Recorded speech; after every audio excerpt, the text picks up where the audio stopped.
Assalamualaikum warahmatullahi wabarakatuh. Perkenalkan, nama saya Nurani Taliki. Hari ini saya akan menjelaskan tentang rangkuman strategi pembelajaran dan motivasi belajar. Sebelumnya kita harus tahu dulu apa itu pengertian dari strategi. Strategi adalah pendekatan secara keseluruhan, gagasan, perencanaan, dan eksekusi sebuah aktivitas dalam kurun waktu yang berkaitan dengan pelaksanaan gagasan antara pendidik dan dosen.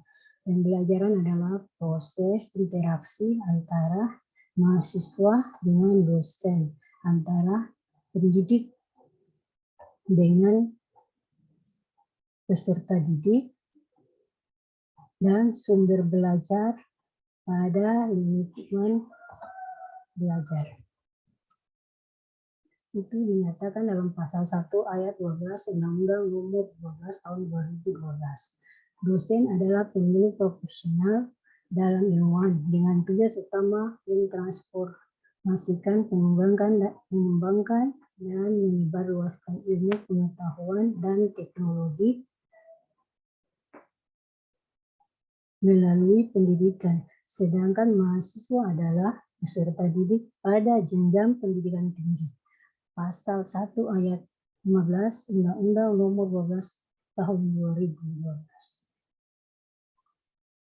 Pembelajaran. Perlu diketahui bahwa pembelajaran adalah suatu proses atau kegiatan sistematik yang bersifat interaktif dan komunikatif antara dosen dan pendidik dengan mahasiswa atau peserta didik di kelas, dihadiri secara fisik oleh dosen atau pendidik atau tidak untuk menguasai kompetensi yang ditentukan.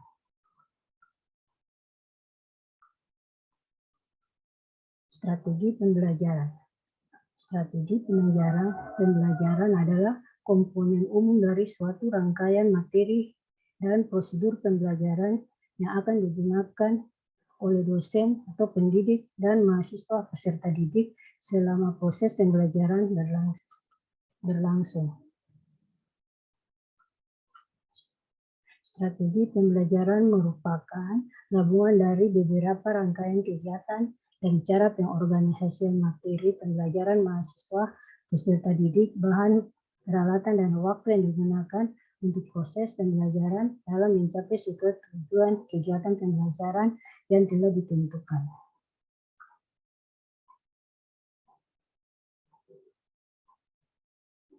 Pentingnya strategi pembelajaran.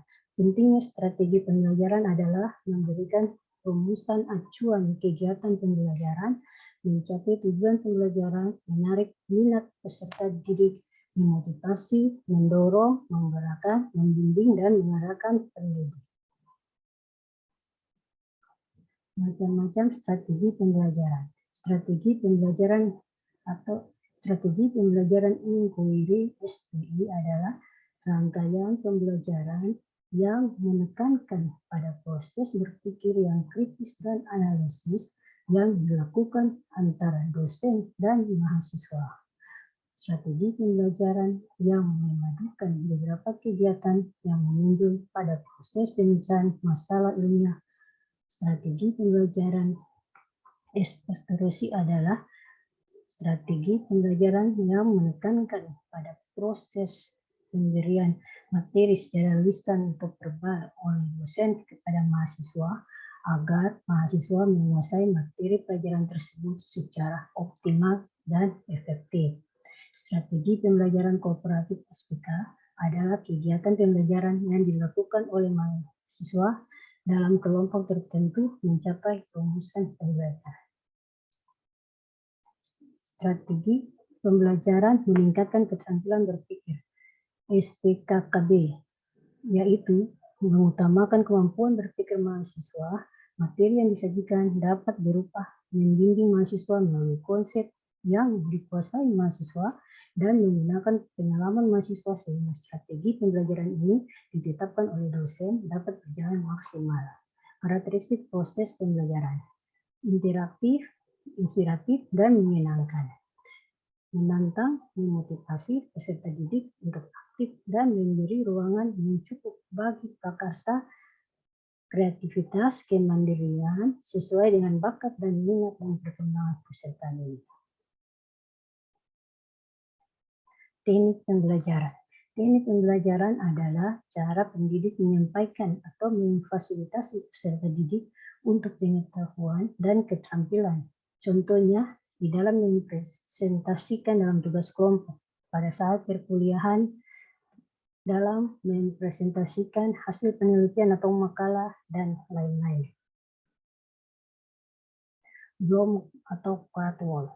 Bloom atau Caldwell afektif terdiri dari 5 tingkatan, antara lain yaitu pengenalan, merespon, penghargaan, pengorganisasian, dan pengamalan. Jadi mula-mula mereka harus mengenal dulu, kemudian mereka merespon apa yang akan kita sampaikan.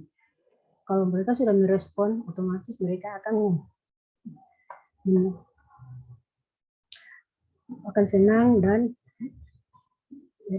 senang dan menghargai serta mengikuti apa yang kita inginkan. Motivasi. Motivasi merupakan dorongan yang sangat penting untuk belajar. Tanpa motivasi, proses belajar akan kurang berhasil.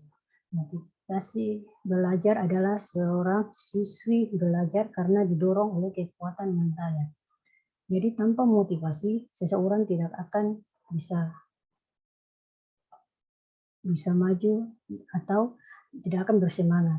Jadi motivasi itu sangat penting bagi siapapun. Fungsi motivasi sebagai pendorong untuk membuat suatu penyelesaian perbuatan pendorong untuk mencapai prestasi. Cara untuk menumbuhkan motivasi yaitu memberikan angka, memberikan unsur objektivitas dalam memberi nilai, memberi hadiah, sangat menarik bagi mahasiswa, memberi kompetisi baik individu maupun kelompok, ego enforcement menunjukkan kesadaran dalam diri mahasiswa agar merasa pentingnya tugas sekolah. Yang kelima, memberi pujian secara psikologis. Seseorang akan menjadi lebih baik. Memberi angka, di sini terlihat bahwa itu merupakan unsur objektif dalam memberi nilai. Jadi kalau mahasiswa itu pintar, kita kasih nilai secara objektif. Jangan mendikasi. Sementara memberi hadiah merupakan motivasi agar mahasiswa itu menjadi lebih bersemangat dalam belajar. Apabila nilainya bagus, kita bisa memberinya hadiah. Otomatis dia pasti akan melegat belajar. Dalam hal ini dia juga pasti akan mengejar hadiah tersebut. Selain itu juga dia ingin mendapatkan nilai yang bagus. Kompetisi ini bisa terjadi antara individu maupun kelompok, di mana mereka berkompetisi di dalam penelitian dan sebagainya. Dalam belajar, egoisme menumbuhkan kesadaran dalam diri mahasiswa. Jadi mahasiswa itu pasti akan merasa punya tanggung jawab dalam mengerjakan tugas-tugas yang diberikan oleh dosennya. Memberi pujian itu secara psikologi seseorang akan menjadi lebih baik. Strategi dalam merangsang minat mahasiswa. Strategi dalam merangsang minat mahasiswa itu kita bisa menggunakan metode yaitu penyampaian, perkuliahan, diskusi kelompok, terus studi kasus. Menggunakan variasi media, menggunakan HUR dalam presentasi perkuliahan menggunakan peristiwa nyata untuk teknik dan gunakan teknik bertanya yang melibatkan mahasiswa. Metode strategi untuk merangsang mahasiswa ini sangat bagus. Misalnya kita bisa mengadakan kuliah itu bukan hanya di dalam kelas, tapi kita bisa mengadakan kuliah itu di luar kelas, misalnya ke pantai dan sebagainya, di gunung atau refreshing. Demikianlah video singkat dari saya, semoga bermanfaat dan bisa digunakan oleh orang yang membutuhkan. Sekian dan terima kasih. Wassalamualaikum warahmatullahi wabarakatuh.